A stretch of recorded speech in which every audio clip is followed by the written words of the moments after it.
अम्मू एक सीधी सादी लड़की थी जिसकी शादी कई बार तय होते होते टूट जाती थी। कई कोशिशों के बाद आखिरकार एक दिन उसकी शादी एक पुलिस अधिकारी से हो जाती है। अब शादी के बाद अम्मू अपने पति के साथ खुशी खुशी जीवन बिताने लगती है और दोनों रोज पलंग तोड़ काम करने लगते हैं और वे एक दूसरे के साथ सुखद पल बिताते हैं। अब हर सुबह अम्मू अपने पति को प्यार से विदा करती है जब वह ड्यूटी पर जाता है। अब समय के साथ दोनों का रिश्ता और भी मजबूत हो जाता है। इसी बीच कुछ समय बाद अम्मू के सास ससुर उनके घर आते हैं और पोते पोती की बात छेड़ते हैं। इस पर अम्मू अपने पति से बात करती है और वे दोनों मिलकर फिर से रात को पलंग तोड़ने लगते हैं। अब धीरे धीरे अम्मू का पति उसकी हर इच्छा को समझने और पूरा करने की कोशिश करता है, जिससे अम्मू अपने पति से और भी अधिक जुड़ाव महसूस करने लगती है और उनका वैवाहिक जीवन अच्छी तरह चल रहा होता है। लेकिन 2 महीने बाद अम्मू के पति रवि का असली रूप सामने आता है। एक दिन अम्मू अपनी पड़ोसन से बात कर रही होती है कि तभी रवि का फोन आता है और वह अम्मू को गुस्से में डांटता है कि उसने अभी तक उसका टिफिन क्यों नहीं पहुंचाया। तभी अम्मू हैरान रह जाती है और तुरंत खाना लेकर रवि के पास जाती है। जैसे ही वह खाना परोसती है, रवि नाराज होकर कहता है, क्या तुम्हें नहीं पता कि मुझे समय पर टिफिन चाहिए होता है?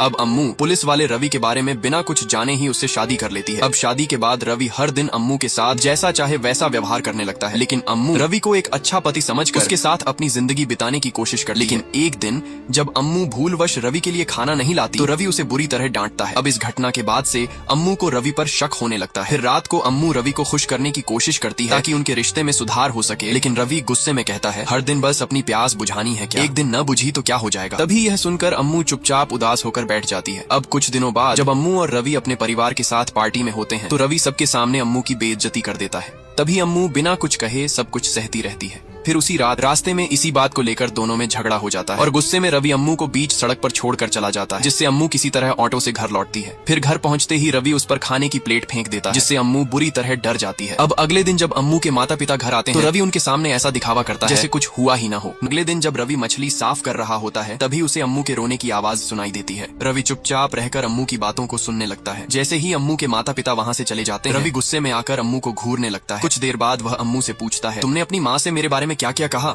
इस पर अम्मू जवाब देती है, मैंने तुम्हारा नाम लेकर कुछ नहीं कहा। लेकिन रवि को उसकी बात पर भरोसा नहीं होता और वह गुस्से में आकर उसे थप्पड़ मार देता है। अम्मू रोती हुई वहाँ से चली जाती है और अपने कमरे में जाकर आईने में उस थप्पड़ के निशान को देखती है और फूट फूट कर रोने लगती है। एक दिन जब अम्मू खड़े खड़े रवि की शर्ट में बटन टांक रही होती है तभी सुई गलती से रवि की त्वचा में चुभ जाती है। इस पर रवि गुस्से में आकर अम्मू को मारने लगता है और उसे बुरा भला कहता है। तभी रवि की कुछ जरूरी फाइलों में आग लग जाती है, जिससे वह और ज्यादा भड़क उठता है और बेल्ट से अम्मू को पीटने लगता है। अब अम्मू की हालत बहुत खराब हो जाती है। इन सबसे तंग आकर अम्मू एक दिन रेलवे स्टेशन पहुंचती है और वहाँ फूट फूट कर रोने लगती है। तभी रेलवे स्टेशन पर चली जाती है। वहाँ एक भिखारी अम्मू की हालत देखकर समझ जाता है कि वह अपने पति से मार खाकर घर से भागी है। भिखारी अम्मू को समझाता है, अब तुम्हें अकेले हिम्मत से जीना सीखना चाहिए और अपने उस दरिंदे पति को हमेशा के लिए भूल जाओ। लेकिन अम्मू अब भी रवि के बारे में सोचती है। उसे याद आता है कि रवि पहले उससे बहुत प्यार करता था और शायद अब भी करता है, बस बीच बीच में गुस्से में मार देता है। अम्मू भिखारी से कहती है, मेरा पति रवि इतना भी बुरा नहीं है, शायद गलती मेरी ही थी, इसलिए वह गुस्से में मुझे मारते हैं। यह सुनकर भिखारी कहता है, देखो बेटी, मैंने वही कहा जो मुझे सही लगा। अगर तुम्हें अब भी अपने पति पर विश्वास है तुम वापस घर चली जाओ। अम्मू वापस अपने घर लौटती है और दरवाजे के बाहर बैठ जाती है। थोड़ी देर बाद रवि आता है और पूछता है, क्या तुम मुझे छोड़कर जाना चाहती थी? अम्मू जवाब देती है, मैं तुम्हारे बिना नहीं रह सकती, इसलिए वापस लौट आई। ये सुनकर रवि फिर से अम्मू को बहुत प्यार दिखाने लगता है और अम्मू भी एक बार फिर रवि पर भरोसा करने लगती है। लेकिन कुछ ही दिनों में रवि फिर से अम्मू को गालियां देने और मारने लगता है। इसके बावजूद अम्मू सब कुछ सहती रहती है और रवि को छोड़कर कहीं नहीं जाती। इसी बीच एक दिन रवि के ऑफिस में किसी अधिकारी के घर बच्चा होता है। बच्चा होने की खुशी में वह अधिकारी रवि को मिठाई खिलाता है। ये देखकर रवि भी सोचने लगता है अब उसे भी पिता बनना चाहिए। लेकिन अम्मू अभी माँ बनने के लिए तैयार नहीं होती। वह डॉक्टर से रोते हुए कहती है, मुझे अभी बच्चा नहीं चाहिए। लेकिन रवि को बच्चा चाहिए था, इसलिए वह डॉक्टर से पूछता है, मुझे अभी बच्चा चाहिए, इसके लिए मुझे क्या करना होगा? डॉक्टर रवि को सलाह देते हैं कि वह सही समय पर दिन में 3 बार अम्मू के साथ सांप सीढ़ी खेलें। इसके बाद रवि रोज समय पर अम्मू के साथ ऐसा करने लगता है। लेकिन अम्मू को तो बच्चा नहीं चाहिए था, इसलिए वह चोरी छिपे गर्भ निरोधक गोलियां खाने लगती है। इसी दौरान रवि को अम्मू पर शक होने लगता है। वह एक माइक्रोफोन वाला फोन खरीदता है और अम्मू की बातचीत सुनने लगता है। रवि हर रोज अम्मू के साथ शारीरिक संबंध बनाता है, लेकिन अम्मू अपने भीतर का गुस्सा खुलकर व्यक्त नहीं कर पाती। वह रवि की शर्ट देखकर अंदर ही अंदर गुस्से से तिलमिलाने लगती है। कुछ समय बाद अम्मू गर्भवती हो जाती है। वह रोते हुए डॉक्टर से पूछती है, मैं तो रोज गर्भ रोकने की गोलियां लेती थी, फिर मैं गर्भवती कैसे हो गई? तब डॉक्टर अम्मू को बताते हैं, तुम्हारे पति को तुम्हारी मंशा के बारे में पता चल गया था, इसलिए उसी ने तुम्हारी गर्भ निरोधक गोलियां बदल दी। ये सुनकर अम्मू के पैरों तले जमीन खिसक जाती है। लेकिन वह अपनी गर्भावस्था की बात रवि से छिपाने के लिए डॉक्टर से कहती है कि वह रवि से झूठ बोले। अगले दिन डॉक्टर रवि से झूठ बोलते हैं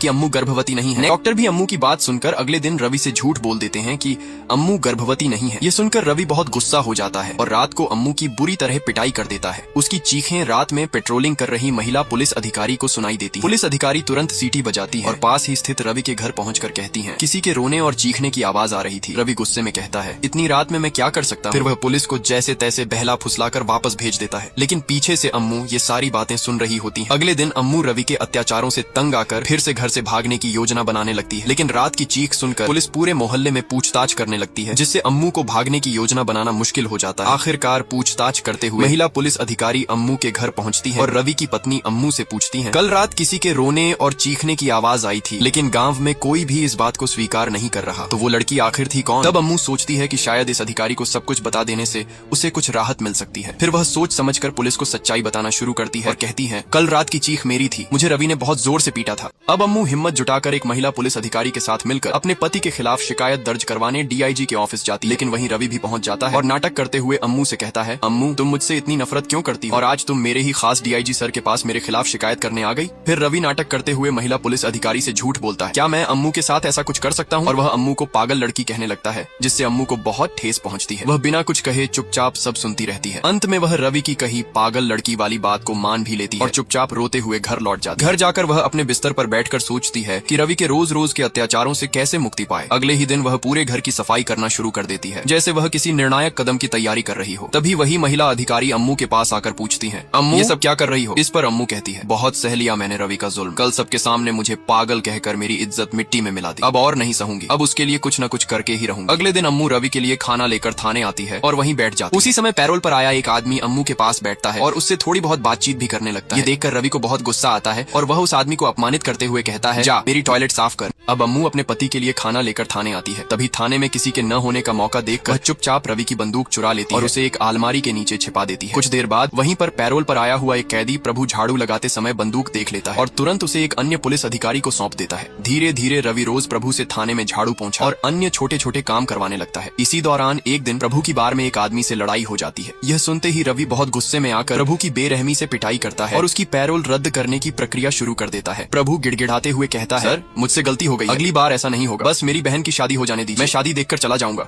लेकिन रवि उसकी एक नहीं सुनता और पैरोल रद्द करने का आदेश भेज देता है। इससे नाराज होकर प्रभु रवि को जोर से धक्का मार देता है, इससे रवि नीचे गिर जाता है। ये देखकर सारे पुलिसकर्मी प्रभु को बुरी तरह पीटने लगते हैं। उसी समय अचानक खबर मिलती है कि डीआईजी सर स्टेशन पर आ रहे हैं। ये सुनकर रवि जल्दी से प्रभु और अम्मू को बाथरूम में छिपा देता है। बाथरूम में अम्मू प्रभु के मुंह से कपड़ा हटाकर उसे चुप रहने को कहती है। तभी प्रभु बोल उठता है, आपका पति एक राक्षस है, आप ये सब कैसे सहन कर रही हैं। अम्मू उदासी से कहती है, क्या करूं, जब मैं अपने पति की शिकायत करने गई थी तो उसने मुझे ही सबके सामने पागल बना दिया। अब अम्मू अपने पति रवि को मुंह तोड़ जवाब देने के लिए प्रभु के साथ एक जबरदस्त योजना बनाने लगती है। अगले दिन प्रभु को जेल से भगाने के लिए अम्मू का साथ देने वाले पुलिस अधिकारी दिवाकर स्वयं ही प्रभु को जेल से भागने में मदद करते हैं। इसके बाद अम्मू प्रभु को अपने घर के टूटे फूटे रसोई घर में छिपा देती है ताकि रवि को प्रभु के बारे में कोई भनक न लगे। इधर जब रवि को प्रभु के फरार होने की खबर मिलती है तो वह बहुत परेशान हो जाता है। अगले ही दिन वह पुलिस थाने में प्रभु के गाँव वालों के बारे में उल्टा सीधा बोल देता है। इससे नाराज होकर प्रभु के गाँव वाले बड़ी संख्या में पुलिस स्टेशन के बाहर धरना देने आ जाते हैं। उधर प्रभु अम्मू के हाथों से बने स्वादिष्ट खाने का आनंद लेकर आराम से रह रहा होता है। वहीं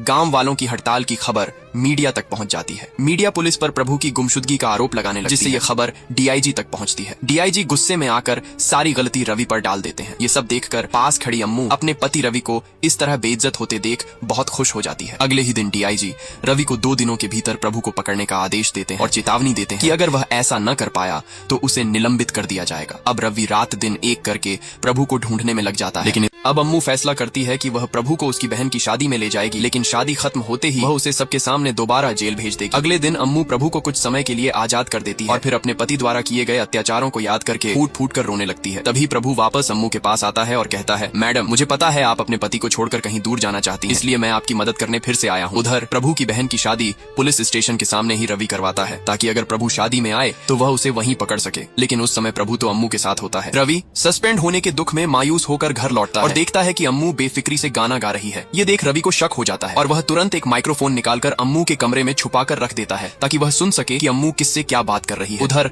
रवि एक योजना बनाता है और कुछ गुंडों को प्रभु के गांव वालों की हड़ताल में शामिल कर देता है। वे गुंडे पुलिस स्टेशन पर हमला कर देते हैं, जिससे पुलिस को गांव वालों के खिलाफ एक्शन लेने का बहाना मिल जाता है। इसके बाद रवि खुद गांव वालों पर लाठियां चलाता है और उन्हें वहां से भगा देता है। इधर अम्मू रवि के सस्पेंड होने की खुशी में प्रभु को अपने कमरे में बुलाकर उसे खाना खिलाती है। अपने कमरे में खाना खिलाती है, लेकिन अम्मू को यह नहीं पता होता कि रवि ने घर में एक छुपा हुआ माइक्रोफोन लगाया है ताकि वह सुन सके कि अम्मू किससे क्या बात कर रही है। उधर रवि अम्मू और प्रभु की सारी बातचीत सुन रहा होता है। ये सुनते ही रवि गुस्से में पागल हो जाता है और तुरंत घर लौटकर अम्मू से बार बार पूछता है प्रभु कहाँ है, लेकिन अम्मू कुछ नहीं बताती। तभी अम्मू कहती है मैं अब प्रेग्नेंट हूँ, तुम्हारा सपना अब पूरा होने वाला है। ये सुनकर रवि शांत हो जाता है और तुरंत डॉक्टर को फोन करके पूछता है कि क्या अम्मू सच में गर्भवती है। डॉक्टर हाँ कहता है। ये सुनकर रवि कुछ नहीं कहता और चुप हो जाता है। अगले ही दिन अम्मू इस सबसे परेशान होकर प्रभु को अपने घर से भगा देती है और यह तलाशने लगती है कि रवि ने माइक्रोफोन कहाँ छुपाया है। उधर रात को रवि फिर से माइक्रोफोन से सुनता है कि अम्मू किससे बात कर रही है। उसे अम्मू और प्रभु की बातें साफ साफ सुनाई देती हैं, जिससे उसके सारे शक सच साबित हो जाते हैं। रवि तुरंत दौड़कर पुराने स्टोर रूम रसोई की ओर जाता है और देखता है कि प्रभु वहीं छुपा हुआ था। अब जब रवि को पूरी सच्चाई पता चल जाती है तो वह बिना कुछ कहे वापस अम्मू के पास आता है और उससे प्यार से लिपटकर उसके पास लेट जाता है। अगले दिन सुबह होते ही रवि के पास एक वीडियो आता है जिसमें उसके द्वारा प्रभु पर किए गए अत्याचारों की पूरी सच्चाई सोशल मीडिया पर वायरल हो चुकी होती है। और उधर प्रभु खुद डीआईजी के पास जाकर आत्मसमर्पण करने की बात करता है। जब रवि ये वीडियो देखता है तो उसके पैरों तले जमीन खिसक जाती है। अगले दिन रवि अम्मू से मिलकर उससे कहता है तूने प्रभु की जो मदद की वो देखकर मुझे समझ आ गया कि तूने सच में मुझे हरा दिया। अब तो तेरा बदला पूरा हो गया, अब और क्या चाहिए तुझे। तब अम्मू शांतिपूर्वक जवाब देती है मुझे तुमसे तलाक चाहिए और साथ ही जब तुम मुझे जानवरों की तरह मारते थे उसकी एक वीडियो रिकॉर्डिंग भी चाहिए, ताकि पूरी पुलिस फोर्स जान सके कि एक पुलिस अफसर होते हुए तुम खुद ही कितने बड़े दरिंदे हो। जब तुम अपनी ही पत्नी पर इस तरह का अत्याचार कर सकते हो तो आम लोगों को क्या न्याय दोगे। यह सुनकर रवि भड़क जाता है और अम्मू को वीडियो देने से साफ इनकार कर देता है। लेकिन तभी अम्मू रवि को वह माइक्रोफोन दिखा देती है जो रवि की बातें रिकॉर्ड कर रहा होता है। यह देखकर रवि घबरा जाता है और वहीं से प्रभु को खोजने के लिए भाग जाता है। उधर प्रभु डीआईजी से आत्मसमर्पण करने का फैसला कर चुका होता है। यह खबर सुनकर प्रभु का गांव उसे देखने के लिए डीआईजी ऑफिस के सामने जमा हो जाता है। कुछ ही देर में प्रभु भी वहां पहुंचता है और अपनी बहन से मिलकर उसे गले लगा लेता है। तभी रवि भी वहां पहुंचता है, लेकिन पुलिस अफसर उसे रोक कर कहते हैं बाहर इंतजार करो, अभी तुम अंदर नहीं जा सकते। रवि मजबूरी में वहीं बैठ जाता है, जैसे कोई कुत्ता मालिक के सामने बैठता है। वह फिर से प्रभु को धमकाने की कोशिश करता है। इसी बीच अम्मू भी डीआईजी ऑफिस पहुंचती है रवि के खिलाफ शिकायत दर्ज करवाने के लिए। रवि अम्मू को देखकर फिर से अपनी ओवर एक्टिंग शुरू कर देता है और उसे मीठी मीठी बातें करके समझाने की कोशिश करता है। वह कहता है अम्मू कृपया मुझे माफ कर दो, अब मैं कभी भी तुम्हारे ऊपर हाथ नहीं उठाऊंगा। उसी समय डीआईजी सर वहां आते हैं और रवि और अम्मू दोनों को अपने पास बुलाते हैं। फिर डीआईजी सर अम्मू से पूछते हैं अम्मू तुमने प्रभु को अपने घर में छुपाकर क्यों रखा था। तब अम्मू सारी सच्चाई बताते हुए कहती है मेरा पति रवि जो एक पुलिस ऑफिसर है वह हर रोज छोटी छोटी बातों पर मुझ पर हाथ उठाता था। मैंने उसके लिए सब कुछ सहा, लेकिन वह रोज मेरे ऊपर अत्याचार करता रहा। मैंने एक बार आपके ऑफिस में रवि के खिलाफ शिकायत दर्ज करवाने की कोशिश भी की थी, लेकिन उस दिन भी आपके ही ऑफिस के कुछ अधिकारी रवि से मिले हुए थे और उन्होंने मुझे डरा धमका कर वापस घर भेज दिया। बहुत दिन बाद जब मैं एक दिन थाने में खाना देने गई तभी मेरी मुलाकात प्रभु से हुई। मैंने अपनी आंखों से देखा कि मेरा ही पति रवि बस एक छोटी सी बात पर प्रभु को बेरहमी से लाठियों से पीट रहा था। इसके बाद उसने झूठ बोलकर प्रभु की पैरोल पर आए सभी सबूतों को गलत ठहराया और उसकी पैरोल रद्द करवा दी। यह सब मुझसे देखा नहीं गया, इसलिए मैंने इंसाफ दिलाने के लिए प्रभु को अपने घर में छुपाया। इतना कहते हुए अम्मू डीआईजी के सामने फूट फूट कर रोने लगती है। डीआईजी सर अम्मू की सारी सच्चाई सुनने के बाद रवि को तत्काल सस्पेंड कर देते हैं और उसे गिरफ्तार करने का आदेश देते हैं। आज अम्मू एक औरत होकर अपने पति के इतने अत्याचार सहने के बाद आखिरकार न्याय